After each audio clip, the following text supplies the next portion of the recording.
Electoral, porque al final de cuentas es el órgano que habrá de normar la realización del proceso electoral.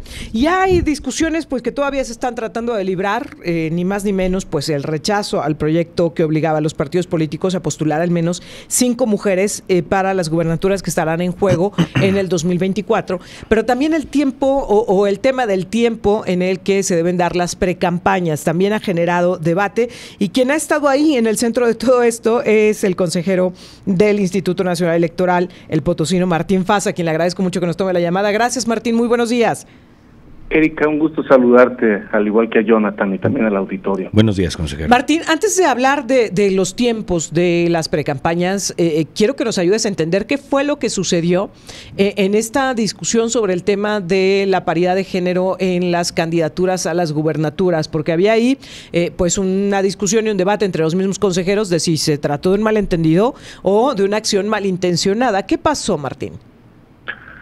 Pues mira, yo creo que hubo una serie de confusiones en la forma en que se planteó la votación, y creo que al final también hubo una inaplicación del reglamento y que pues la consejera presidenta se negó a seguir con una votación que todavía habían sido reservadas las partes medulares de la votación, que era justamente lo que tenía que ver con el criterio de que sean 5 mujeres y 4 hombres quienes los partidos políticos estén obligados a postular en las 9 elecciones a gubernaturas que habrá. Sí. Entonces, lo que había era que había una argumentación en la que no había una mayoría en la argumentación, sí en las conclusiones.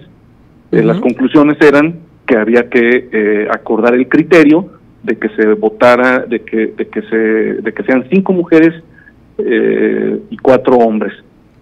Y eso de hecho se reservó en la votación, pero como se hizo una votación en lo general y esta se rechazó porque se rechazaba la argumentación, ya después no se respetó el que lo que se había reservado para votar en lo particular se votara. Y ahí había una clara mayoría de 10-1. El único que se negaba a este acuerdo era el consejero Uquib, que de manera muy enfática dejó en claro que no estaba de acuerdo, adjetivando además de una manera pues muy peculiar el acuerdo, pero era clarísimo que había una mayoría de 10 consejerías que estábamos a favor de ese criterio, y al someterlo a votación, esos considerandos, que eran 3 resolutivos y unos considerandos, se separaron para hacer una votación en lo particular, pero luego después ya no se pasó a esa votación en lo particular. Yo creo que eso fue un error en la aplicación del reglamento. Acusaba a la consejera Dani Rabel que se trataba de una chicanada. Eso ofendió mucho a la consejera presidenta, quien dijo que pues tenías que ser respetuosos, que no se trataba de ninguna chicanada, que se trataba pues de algo que ya se había votado y que se había, y todavía Uquib Espada Sancona se lanzó durísimo en contra de la consejera Rabel y le dijo que si algún consejero se había equivocado en su votación era su problema, que todo había quedado claro, pero tú nos decías pues el único en esta postura era justamente el consejero Uquib Espada Sancona. En efecto, y además en un absoluto desorden, sin seguir el reglamento, porque el consejero Espadas tomó la voz sin que se le hubiera dado. Creo que es otra cosa también de la conducción que estuvo mal, pero ayer se dejó de votar los considerandos que se habían separado y que eran los considerandos fundamentales y que eran los criterios. Pero ya la presidenta no lo sometió a votación, lo cual creo que fue indebido. Ahora, consejero, la parte esta, no se da la votación, pero se ha empezado a hablar de que habrá una nueva sesión para hablar del tema. Sí. ¿Esto sí, va a ser? ser? ¿Qué va a pasar?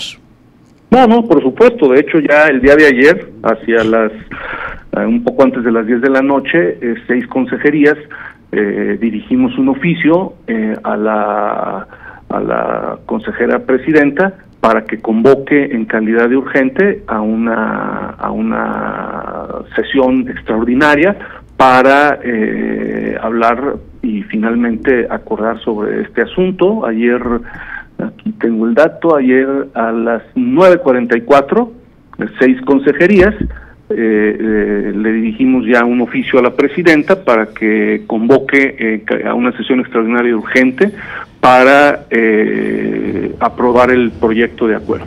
Porque hay una mayoría clara de 10-1, o sea, es decir, era claro, lo único que no había acuerdo era respecto de la argumentación a través de la cual llegábamos a esas conclusiones, pero incluso al momento de someterse a votación en lo general, se excluyeron el considerando 27, los resolutivos 2, 3 y 2, 3 y 4, que eran precisamente los resolutivos que tenían que ver con ello. Y cuando se hizo la votación en lo general, ya no se permitió que se votaran esos considerandos y esos resolutivos que habían quedado excluidos de la votación general para una votación en lo particular. Y ese fue un error en el que no se siguió con el reglamento. Es decir, que podríamos considerar que esto no está definido todavía, el tema de la paridad de género, que estaría, digamos, en puntos suspensivos de cómo se va a manejar el Instituto Nacional Electoral. Bueno, no está definido en el sentido de que no se ha formalizado el acuerdo, pero es un hecho que hay una mayoría y que este acuerdo se va a aprobar con una argumentación distinta y que se va a aprobar y que la postura va a ser aprobar el criterio de que se postulen a 5 mujeres y a 4 hombres. O sea, eso es un hecho y se va a hacer, nada más que no con la argumentación con la que llegó el proyecto que se votó el día de ayer, sino con una argumentación distinta, una argumentación que desde mi punto de vista fortalece el proyecto. Es probable que no todos acompañen esa argumentación. Sí. Sin embargo, es un hecho que habemos 10 consejerías, con la excepción del consejero Espadas, que apoyamos el criterio de que sean 5 mujeres y 4 hombres, y que eso va a ser un hecho y solamente es cosa de formalizarlo, de conformidad con el reglamento. Después de haber recibido esta solicitud, tendría 48 horas la presidencia para convocar a una nueva sesión del Consejo. Pues vamos a estar atentos a ello, en los Martín. próximos días claro. Lo haremos, pero yo creo que fue una sesión muy confusa, particularmente en la parte de las votaciones, y definitivamente, y cualquiera puede checar la versión estenográfica, es claro que en esa votación en lo general se habían excluido esos puntos resolutivos y esos considerandos, y luego después no se sometieron a votación. Eso fue indebido. Sí, estuvimos atentos a la transmisión y si tú dices fue confusa la votación, fue confuso para todos los que estábamos ahí de espectadores, que no alcanzábamos a entender qué era lo que estaba sucediendo. Ahora, aunque quedamos pendientes de este tema, pues también hay otro en donde hay, me parece, diferentes argumentaciones, como tú lo decías, de lo que debe de suceder. El tema de las precampañas, que se ha establecido que iniciarán el 20 de noviembre del 2023 y van a concluir el 18 de enero del 2024. Sin embargo, Martín, pues tú has presentado, consejero, una argumentación distinta. ¿Por qué?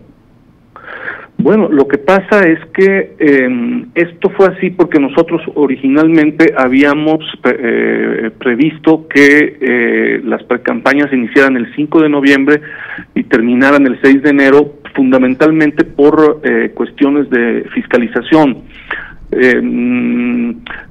Las precampañas debe de realizarse un dictamen de fiscalización para ver si quienes participaron en la precampaña, las distintas candidaturas, primero si presentaron su informe, si lo presentaron bien, si no se excedieron en el tope de gastos de campaña, y ese dictamen es fundamental también para darles el registro, porque incluso puede ocurrir que si no se entrega, por ejemplo, el informe de campaña, o si se pasa el tope de gastos de campaña, pues puede ser que se les niegue el registro. Claro. Entonces, nosotros disponemos de un tiempo muy pequeño para poder hacer eso. De hecho, la ley señala que son 50 días y sin embargo se está reduciendo muchos días, de tal forma que a la comisión y a los que somos integrantes del Consejo solamente se nos están dejando 2 días para revisar pues miles de dictámenes. No hay que olvidar que la fiscalización es exclusiva del Instituto Nacional Electoral. Nosotros fiscalizamos no solamente las campañas federales, sino inclusive también, y las precampañas desde luego, sino también las precampañas, por ejemplo, de las candidaturas independientes, incluso de los candidatos a gubernaturas, a diputaciones o alcaldías locales. Entonces es un cúmulo de información, de información y de datos tremendo, y por lo tanto reducir los días para la elaboración de ese dictamen, tanto por parte de la Unidad Técnica de Fiscalización como por parte de las consejerías, pues pone en riesgo la realización de una fiscalización de calidad, y también incluso puede tener afectaciones, incluso para las propias candidaturas, porque podría ocurrir que ya habiendo iniciado las campañas, si los dictámenes no salen a tiempo, se le puede quitar la candidatura.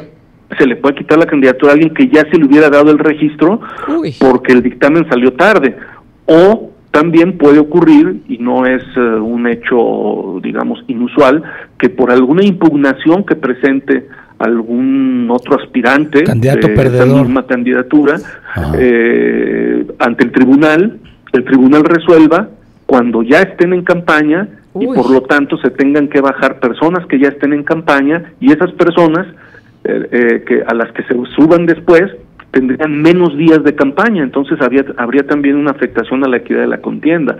Fue por eso que un grupo de consejerías pues no votamos a favor de esa modificación de los plazos de precampaña. No hay que olvidar que esta modificación la hicimos porque el tribunal efectivamente echó para abajo nuestro primer acuerdo.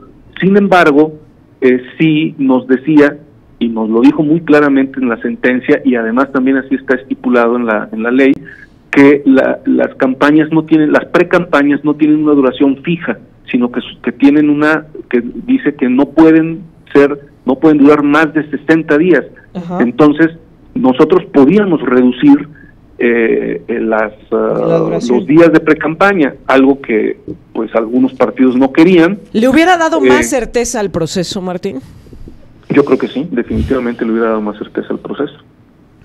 Sin embargo, sí, porque nos permitiría hacer una fiscalización más bien exhaustiva, hecha, mientras que en esta ocasión vamos a hacer una fiscalización pues apresurada, y al estar apresurada pues puede tener algunos problemas, ¿no? Pero no solo eso, como lo decías, es mucho más sencillo, me parece, negar una candidatura por una cuestión de violación a la normatividad que pues quitar una candidatura. Así es, lo cual puede ocurrir. Puede ocurrir. Y eso es uno de los riesgos de estas nuevas fechas, que son fechas en donde en lugar de ajustar el tiempo de las precampañas, lo que se ajustó fue el tiempo para que el instituto haga el dictamen de fiscalización.